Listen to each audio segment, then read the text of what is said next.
Experiencing power issues with your EE Box Pro can be frustrating, but most problems can be resolved with simple troubleshooting steps. Let's walk through the most effective solutions. Step 1 is performing a proper power cycle. This resolves many temporary power issues and resets the internal components. Step 2 involves checking your power cable for any visible damage and ensuring all connections are secure. Step 3 is testing a different power outlet to rule out any issues with your current electrical socket.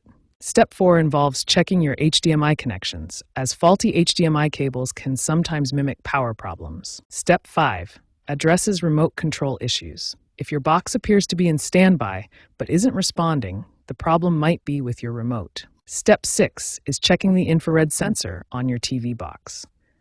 Make sure nothing is blocking the sensor that receives signals from your remote. According to EE Technical Support, 85% of reported power failures are resolved through these basic troubleshooting steps, making them highly effective first solutions. When basic troubleshooting fails to resolve your EE Box Pro issues, the problem likely lies within the internal hardware components. Let's identify the key warning signs that indicate hardware failure. The most common sign of hard drive failure is unusual clicking sounds coming from your TV box.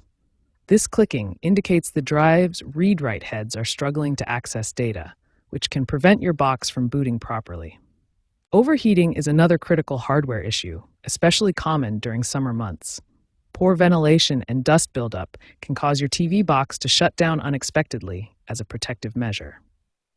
Certain warning signs indicate that your TV box requires professional repair and should not be attempted as a DIY fix.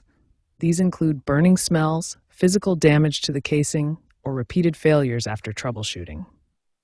EE has acknowledged hardware issues, particularly in units manufactured between 2020 and 2022. The company has extended warranty support for affected devices and offers repair or replacement options for units still under warranty. EE is transitioning toward cloud-based solutions, and newer TV box models feature improved reliability. If your current device requires frequent repairs, a replacement unit may provide a more stable and future-proof experience.